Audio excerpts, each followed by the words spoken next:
I have to tell you, over the years, I've heard Dominique tell her story so many times, and every time it makes me feel so happy and so proud, so full of joy, because in 2013, Dominique rejected abortion and chose to become a single parent to her son, Easton. It was hard. As a single mom, Dominique worked 12-hour days, 3 jobs, and barely could make ends meet. And things didn't get any better. Faced with an unplanned pregnancy a couple of years later, Dominique decided that she was not equipped to parent another child. So she made another choice, a loving choice, after someone helped her discover that adoption was an option. She placed her baby boy, Everett, with a loving couple who was eager to start a family. And even though this too was hard, the hardest thing that Dominique had ever done, Dominique felt proud of her decision, grateful to have the chance to choose Everett's parents, and she felt rewarded knowing that her son was being raised in a happy, stable family with a mom and a dad who were ready to parent. As you may not know it, but Dominique's brave and loving choice to place her baby for adoption is rare. Just 1% of women facing unplanned pregnancy will make the decision that Dominique made. Just 1%. The truth is that most people don't know that adoption is an option, so they don't even consider it. And that's why most women facing an unplanned pregnancy who can't or don't want a parent will choose abortion.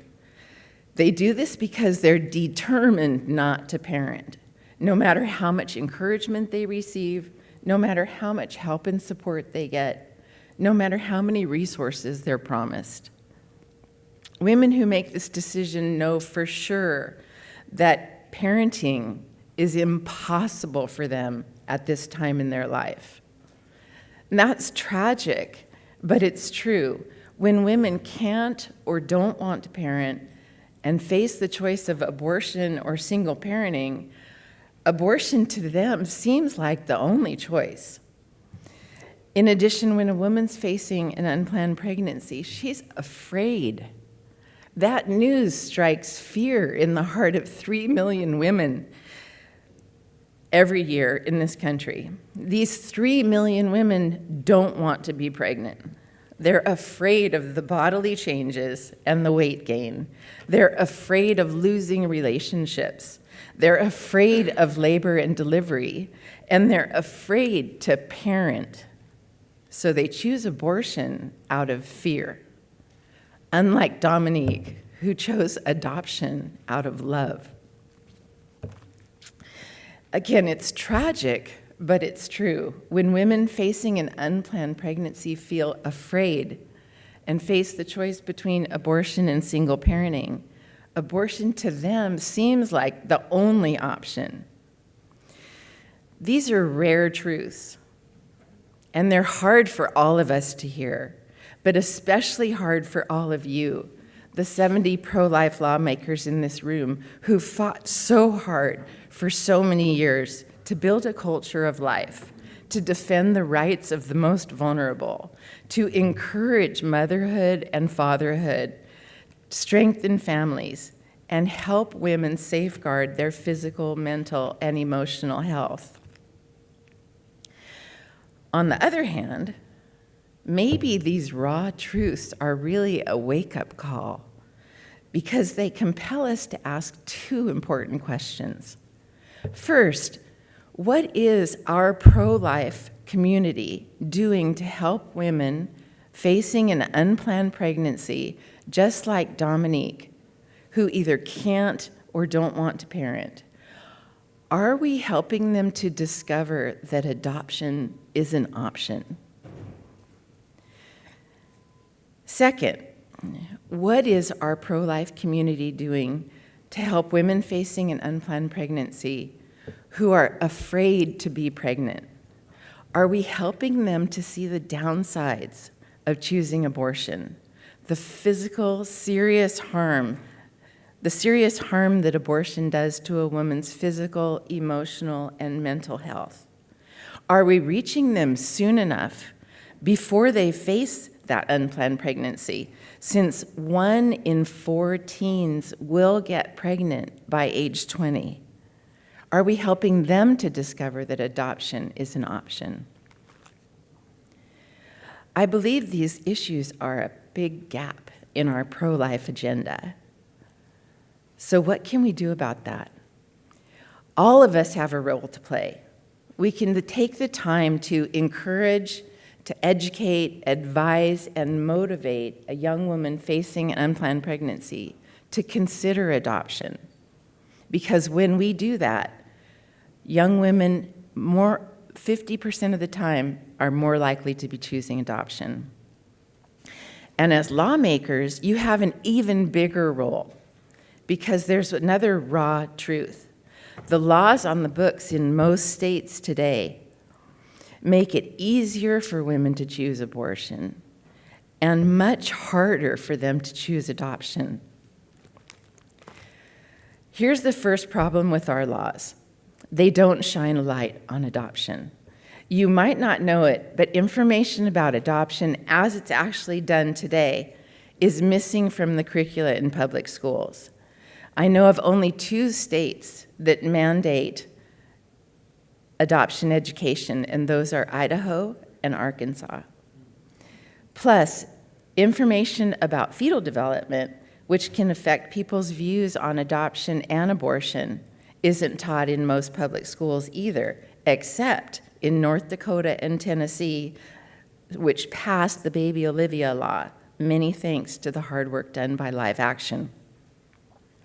As a result of all of this, our young people, and most people in general, know very little about adoption and what it means to choose life.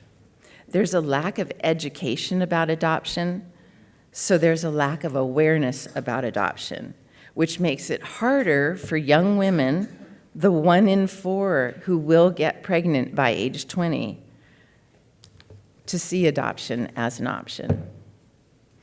And here's the second problem with our laws. They make adoption hard for birth mothers like Dominique.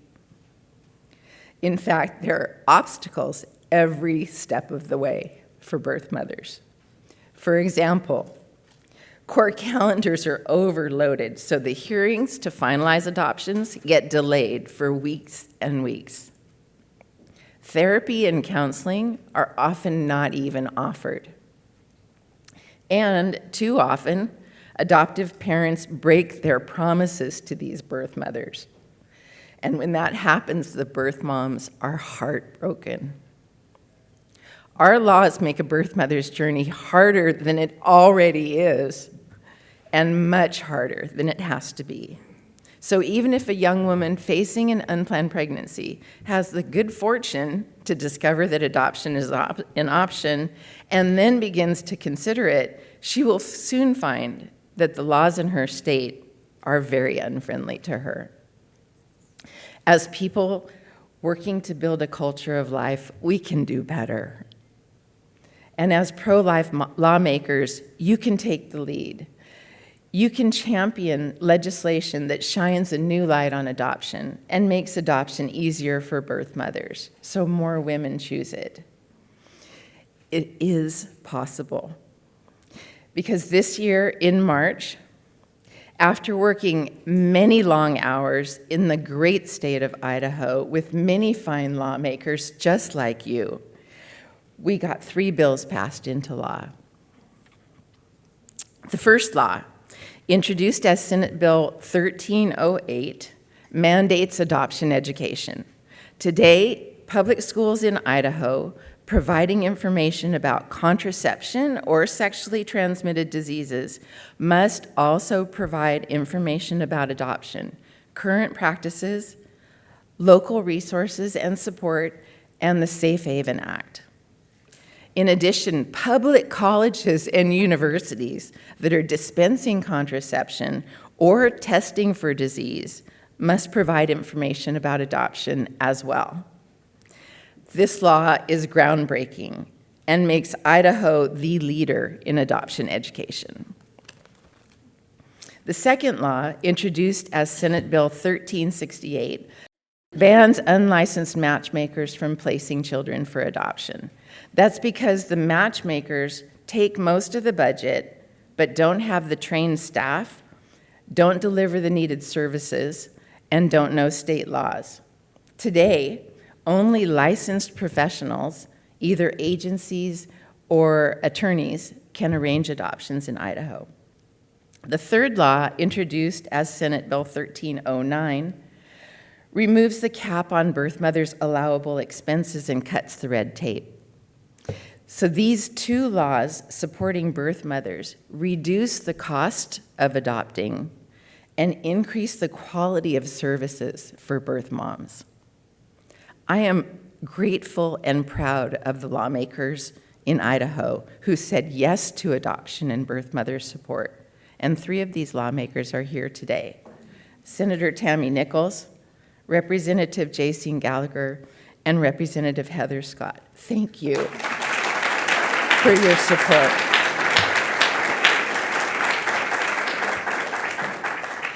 And Idaho is not done yet. Next session, we want to introduce at least 4 bills, one requiring fetal development education, like what Live Action has done with the Baby Olivia bill, and 3 more bills to help birth mothers so that court hearings to finalize adoptions happen without delay. Therapy and counseling are offered to every woman making an adoption plan. And the voluntary open adoption agreements get written down, signed, and filed, and so that they're honored over time. Now, some of you may be skeptical that changing the laws will actually encourage young women facing an unplanned pregnancy to choose adoption. Let me assure you, when young people discover that adoption is an option, some will choose it, just like Dominique did. And that's why we must start with education and awareness, with new laws that shine a new light on adoption, since adoption has changed so much in the last 25 years. It used to be, if an unmarried woman got pregnant, she was judged, shamed, and sent away. She was forced to secretly endure the grief, pain, and trauma of parting with her child forever. And then she was told to never speak of it again. Today, birth mothers are empowered with choices. A birth mom can choose the adoptive parents, and together they can decide what their ongoing relationship might look like, whether and how they will stay in touch. There are no secrets anymore, just so many possibilities for loving relationships. A couple of years ago, on a Facebook post, Lila Rose said this: "Adoption is love, adoption is hard, adoption is worth it." And that is so true, because adoption today is so amazing for everyone involved: the adoptive couple, the birth parents, and the child. And if more women know this, if more women know how adoption is done today, and how empowered they are to make decisions, and what it feels like to create a family, more women facing an unplanned pregnancy will choose it, despite the perception that abortion is quick and easy. I know this because over the last 15 years, I've talked with countless women who still suffer the physical, mental, and emotional anguish because they chose abortion. And when I share with them how adoption is done today, many of them say the same thing to me. They say, "If I had known that adoption was an option, I would have chosen life." Believe me, change is possible, and it starts with you. the boldest and bravest pro-life lawmakers right here who always stand for life. As you know, in all 50 states, they've been fighting abortion bans and restrictions and exceptions for years. And since the overturning of Roe v. Wade, arguments have erupted. And all of us in the pro-life community, for all of us, it's been a challenging time, and the way ahead is still unclear. But now we've discovered this huge opportunity in our pro-life agenda, this huge opportunity for legislative wins, since adoption and birth mother support is hard to argue with. So think about this for a minute. For years, we've been fighting against abortion. Now we have something to fight for. Because standing up for adoption and birth mother support is really another path to pro-life, another path to build a culture of life by creating new families, another way as pro-life lawmakers to do what you always do, defend the rights of the most vulnerable, encourage motherhood and fatherhood, strengthen families, and help women safeguard their physical, mental, and emotional health. So make no mistake, pro-adoption is pro-life, and that's why we need laws to shine a new light on adoption, make adoption easier for birth mothers so that more women choose it. As pro-life lawmakers, you have the power to do this, to build on the legislative work begun in states like Idaho, to champion new legislation in your own states, and to enjoy some legislative wins for your pro-life constituents.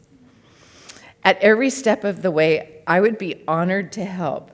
Today, I'm sharing the templates of 6 pro-life bills that were passed in Idaho this year. You can use this QR code to download those 6 templates now.